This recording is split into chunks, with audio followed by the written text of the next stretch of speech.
kita ada negara tapi bangsanya apa? Soalan itu tak dipecahkan pada peringkat kemerdekaan. Konsep semasa merdeka ialah kesatuan dalam kepelbagaian dan bersekutu bertambah mutu. Jadi artinya kita harus bersekutu dari segi negaranya,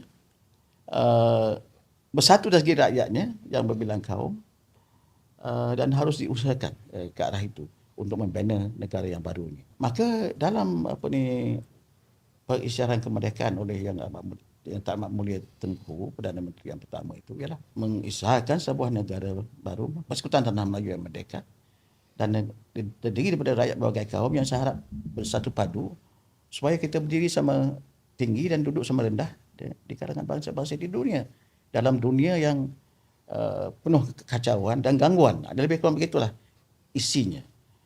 Jadi tidak ada sebut dengan jelas bangsa Melaya pada masa itu, dan saya boleh faham kenapa tak disebut begitu, kerana tidak ada satu kesepakatan tentang rupa bangsa itu.